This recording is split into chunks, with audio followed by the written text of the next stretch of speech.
How you doing? How's it going? You ready for this? I think so. I'm ready. I'm ready. So All right. ready when you guys are. We'll open it up to questions. Let's start with James Crapia from the Oregonian. Bryan, good to see you again.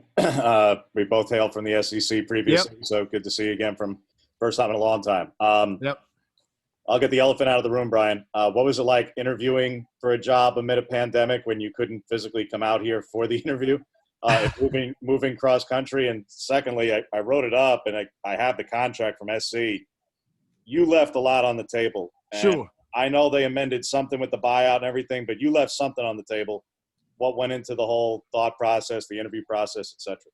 Sure. Well, I'll start with it's really good to be here. First of all, I got to make sure that everyone understands, man, how excited I am to be here. I'll say this: when it comes to financially, I'll say this: I've never taken a job because of money. I've never stayed at a job because of money. I've gotten opportunities that I passed up that could have that were a lot more lucrative in that aspect than they might have been that they might have come to seem. Just like when I left the University of Georgia to turn down a bunch of big money opportunities to go to the University of South Carolina. So I've always looked for good situations more so than the money, because I feel like if you go to a good situation, then all the rest of the stuff will take care of itself. Now there is some stuff that they got amended in a bunch of different ways. So I'll kind of leave it at that. So it wasn't anything crazy like wow, but definitely, man, the thing that attracted me so much to University of Oregon was just the opportunity here. Like I said, I've never taken a job that I didn't feel like there wasn't great opportunity at that place. I mean, you look here. It has all the resources, has the right people, has the right head coach, it has the right backing, and to do great things, and just to be a part of that stuff, man, is really, really exciting to me. So it is a different time when coach reached out. It was kind of different because you get job opportunities offered. I've been really, really blessed to have job opportunities offered to me before. But during that time, it was kind of like, well, how is this all going to work? And then just obviously, man, after talking with my family and things like that, we're like, hey, man, this is something that we need to do. And so ultimately, we did it, and I'm here and excited to be here. Next question is Ryan Thorburn from the Register Guard. Hey, Bryan, it's nice to virtually meet you. Because of the pandemic, did you come out here sight unseen, or had you visited out here before? And I guess what's it like coming, spending your whole life in the South and the SEC, and then coming out to the Pacific Northwest to join this staff? Sure. Well, to answer your question, I'd only been to the state of Oregon one other time in my life. I was at the University of Georgia at the time, and I came out here with the offensive staff to actually visit with Oregon State. Coach Rick and Mike Riley were really good buddies. So we had came out and we had visited with their staff offensively about a couple different things that we were doing over there at the University of Georgia. So I came back, and that was, I want to say in 2007 was my only other time that I had ever been here. But I got a chance to go to the Nike campus and the Nike store and all that other stuff. I got a chance to experience a couple different things in that regard in that short trip. And the other part, just as far as just the other part of just being able to come out here and able to see you, like I said, man, you got a chance to see the backing that this university has. Just as soon as you fly into the Portland airport, I mean, it's kind of like, wow. But as far as being able to come out here from being in the Southeast in the SEC, it's not truly different. I tell you, it's a people business, and it's all about people, and it's about the players. At the end of the day, if it weren't for the players, none of us coaches would have jobs. So, I mean, I think that's kind of how I take it. And I just entrench myself and kind of making sure that we're doing everything we can do to make sure that those guys are successful both on and off the field. And that's that makes it real easy. So when it comes to recruiting, it's all about people and about relationships, and you're going to have to build those wherever you go. Next question, Eric Scopel from 247 Sports. Nice to meet you, Bryan, and welcome to Eugene. Good to meet you. Thanks. Well, I guess we'll do it in person at some point here. Philosophically speaking, I guess how do your beliefs at the position, I guess, as the passing coordinator align with Joe Moorhead? Sure. And then kind of what are some of the pillars of what you like out of your receivers? Sure. When it comes to philosophically, I mean, it's going to lean a lot on what Joe feels real comfortable with. At the end of the day, he's the coordinator. He's the guy that's going to have to call the plays. So it's going to have to be stuff that he has real strong convictions in. Being in that seat, there's a couple different things. It's really good to get input, and sometimes it's really bad. It's really bad to get too much input also. And so I just, my job is to make sure that we're doing everything that we can do personally, with my position, with my players to support his vision of what the offense needs to be and focus on that. And so, because ultimately that's my job more so than to coordinate anything at all. So it's really going to be what he feels really comfortable in. He asked me about certain things, and then we'll kind of go back and forth on some different things. But other than that, it's going to be what he feels real strongly about doing, and we'll move on from there. And so, but what I look for in receivers is, quite frankly, I like guys that can catch the ball. As silly as that might sound, as plain as that might sound, you like guys that can naturally catch the football, and then you like guys that can create plays after they have the ball in their hand. I mean, it's really, really hard in nowadays football to go 7, 8, 9, 10, 11, 12 plays in a row to have to execute that to put together drives. You want guys that can create explosive plays on their own. So that's what we focus on. We focus on that. We focus on turning big plays, but whether it be in the run game or in the pass game, into touchdowns. And that's our goal. But at the end of the day, we know we still have work to do. And right now, man, the only thing we have in common with the guys that we play against is time. And so we want to make sure that we're maximizing ours. Next question, Kevin Wade from 247 Sports. Hey, Coach. Welcome to Oregon. Thank you. You are a former 247 National Recruit of the Year. So is Coach Cristobal. First off, what's it like working on staff with a bunch of other recruiters that recruiting so focused? And then secondly, coming to this job in the middle of the pandemic, what's it been like recruiting when you haven't been able to meet with any prospects? I know you can't say any prospects specifically, but what's that been like to recruit when you had just gotten to a place? Sure.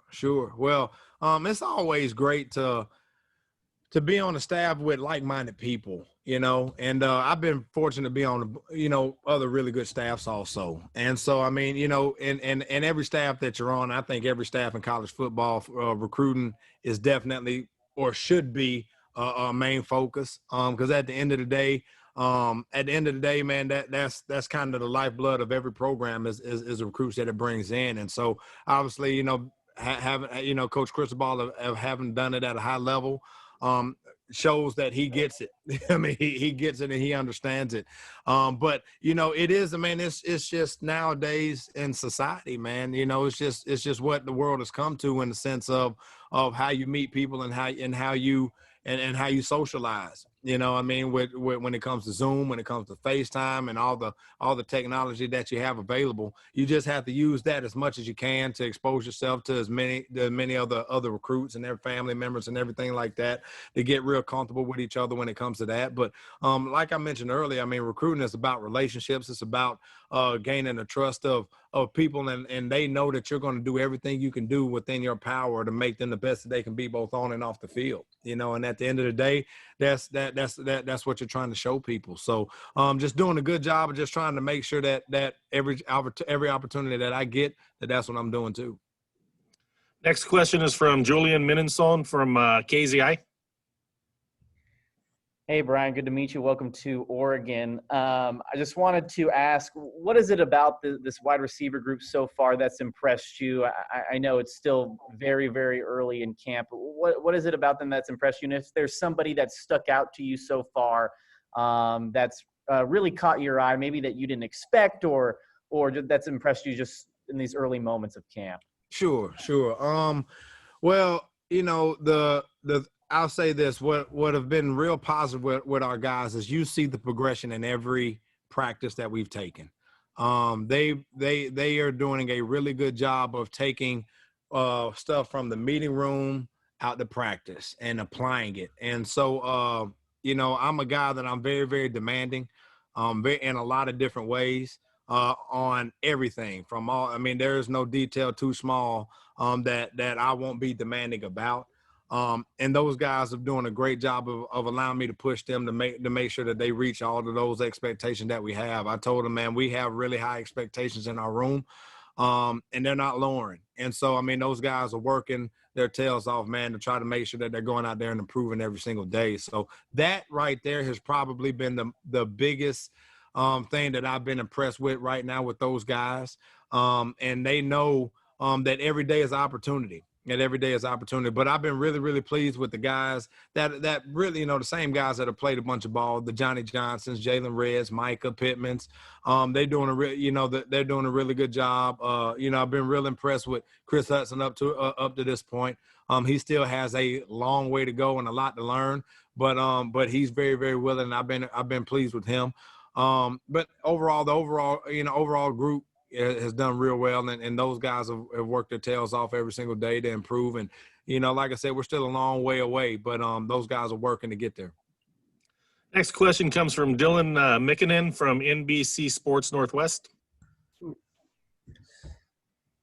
Hey, Coach. I know that you've coached in the SEC for a while before coming to Oregon, and then Mario Cristobal also coached in the SEC and Alabama before coming to Oregon. And some pundits in the last few years have said that Cristobal's brought an SEC mentality Sure. to Oregon. Can you talk about the similarities between Oregon's current program and the previous programs that you've been at? Sure. Just as far as mentality wise, it's kind of all I've known is what we do here. So it's like I said, I guess if you understand how similar those are, then that's something. But that's really all I've known. Just the way to attack every single day, the attention to detail and everything that we're doing, the high standard in everything, and the standard that we will hold everybody to in the building. Not just those guys, but everybody understand that they have an important part to our success here.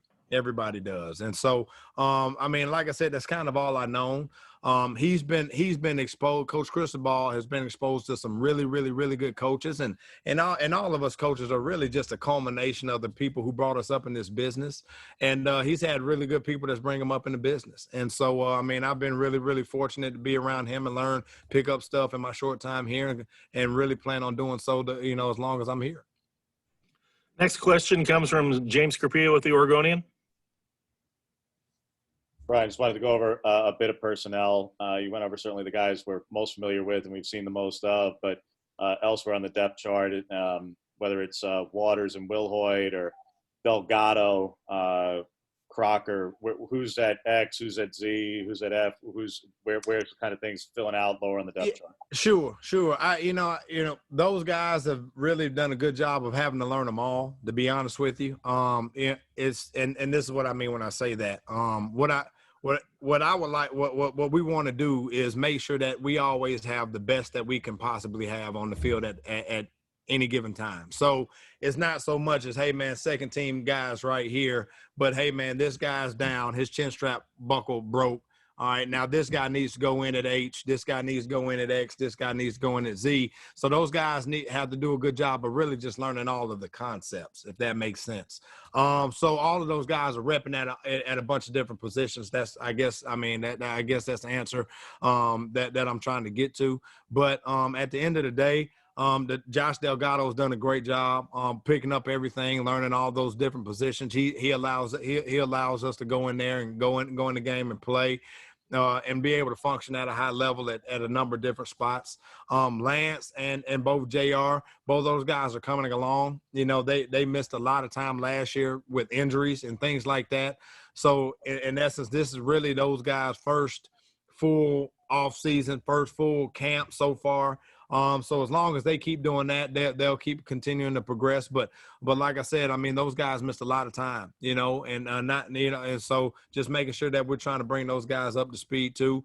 You got Devin, who's done a good job of coming in and making sure that, you know what I mean, that, and coming in and being able to provide a couple different things for us. He still has a ways to go, but he's definitely a really, really, really talented guy, and really eager to kind of go out there and do some good things. So just got to make sure that we're bringing him up to speed too. And he's had a good camp also. So, but at the end of the day, it's just day 4. I mean, we still got a long way to go.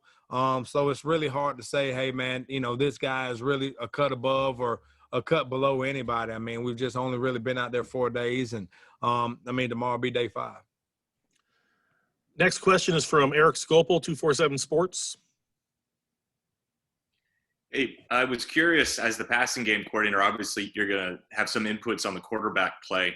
What have you seen? Obviously, you said not a lot of opportunity in practice, maybe practice, but also just the kind of the guys they are off the field as well, how they kind of compose themselves. Sure. You know, as far as the quarterback room, again, those guys, that decision really is going to be up to Joe and Coach Cristobal.